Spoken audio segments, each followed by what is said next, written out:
There's a brand new tox making headlines and it's called BOEY or trenibotulinumtoxinE, but this tox kicks in within 8 hours, but it only lasts 2 to 3 weeks. Now, I do want to be clear that at the time of filming this video, BOEY is not FDA approved for cosmetic use in the United States, but it is approved in Canada. I just thought it would be a great time to do a deep dive in what I've read so far. Now, I know what you're thinking. Great, another neurotoxin that we have in aesthetics, but this one is actually different. All of the current neurotoxins that we have are part of the serotype A family. Botox, Jeuveau, Letybo, Xeomin, Daxxify, they are all part of serotype A. BOEY is part of a different family, serotype E, and that's why it behaves a little differently. It activates within 8 hours and lasts about 2 to 3 weeks. So I'm going to run through why serotype E is different, why it behaves differently, how it's different from Botox, which patient this may be appropriate for, and could this change the conversation around resistance? So let's get into it. Let's talk about how every neurotoxin works. Imagine your brain is constantly sending messages to your muscles to work, frown, smile, raise your eyebrows. Now, these messages travel through your nerves using a chemical messenger called acetylcholine. But before the message can be released, the nerve has to press a send button. The send button is a protein called SNAP25. Every cosmetic neurotoxin works by disabling that send button. No send button, no message reaches the muscle, and the muscle relaxes. So this is where BOEY gets interesting. Both Botox, which is serotype A, and BOEY, which is serotype E, target the exact protein, SNAP25, which is our send button. They both cut SNAP25, they just cut it at different locations. Either way, the send button no longer works. The nerve can't release acetylcholine, the muscle relaxes. So if they both target the same protein, why does BOEY wear off so much faster? Current research tells us it's not simply because the cut site is different. The bigger difference is how long the toxin remains enzymatically active inside the nerve. Serotype A keeps working much longer, while serotype E's activity fades much sooner. Once the nerve can make enough functional SNAP25 again, the send button comes back online. Acetylcholine is released again, and the muscle gradually starts working normally. That's why BOEY lasts 2 to 3 weeks compared to 3 to 4 months we typically see with serotype A neurotoxins. Now, a study has officially been published the week I filmed this video, so I wanted to give you a quick update on the findings. This was a randomized, double-blinded, placebo-controlled study of nearly 200 patients. The researchers tested 5 different dose groups, basically starting with a lower dose and gradually increasing to see which performed the best. Interestingly, they didn't publish the actual doses, but they did find a clear dose-response relationship. The higher the dose, the stronger and more consistent the results. The highest dose group, cohort 5, had the best results. Some patients started improving as early as 8 hours with peak effect around day 7, and it remained meaningful through day 14. It largely wore off by day 21, which is exactly what we would expect from a short duration type E neurotoxin. The study also helped identify the dose moving forward into phase 3. So I'm really excited to see these results because they'll answer a lot of questions that we still have about it. So the question pops up, who would this even be good for? What patient would only want their tox to last 2 to 3 weeks?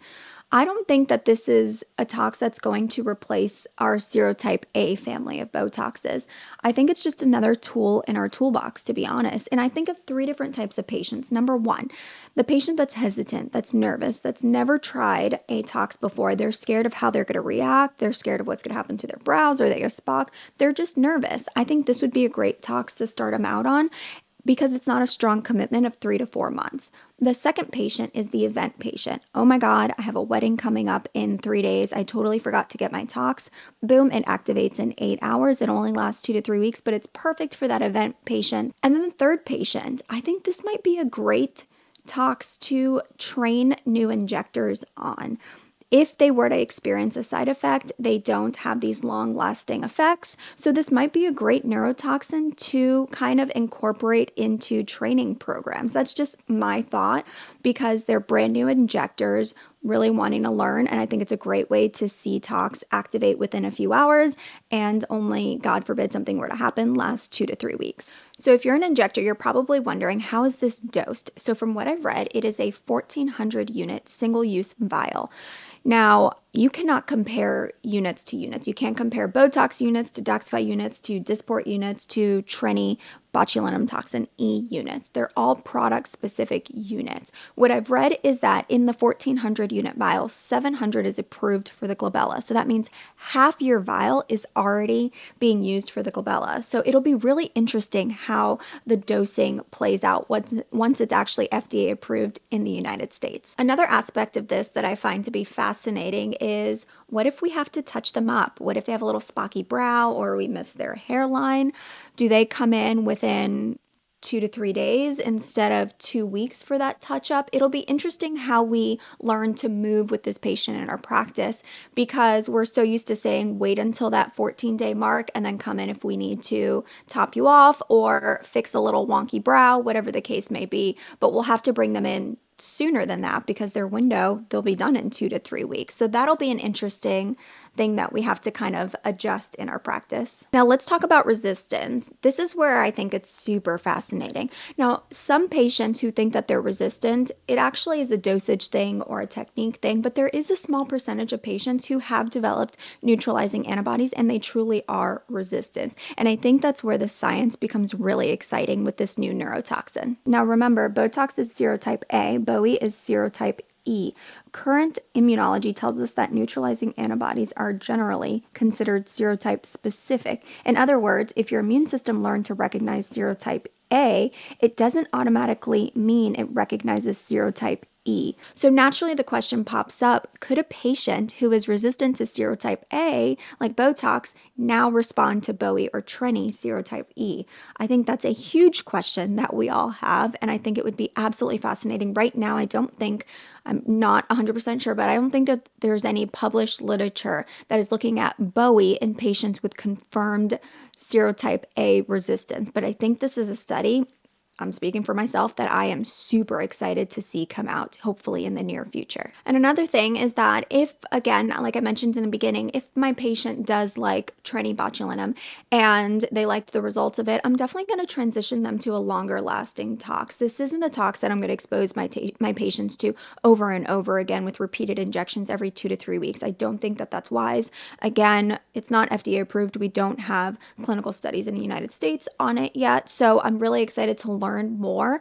But for me, would it make sense to have my patient continuously use this tox? I would transition them to a longer lasting tox because I think it's reasonable to say that it would expose them to more of a chance of experiencing resistance if they were just going to get Treni once a month. It just doesn't make sense to me. But this is another tool in our toolbox, and I'm really excited to see how it's going to evolve.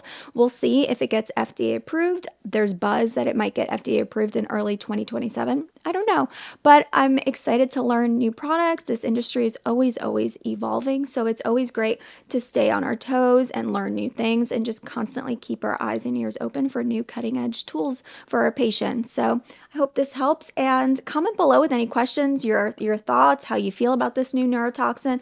I'm just excited to learn alongside with you guys. So the more I read, the more I'll post some videos, but subscribe if you're loving this content.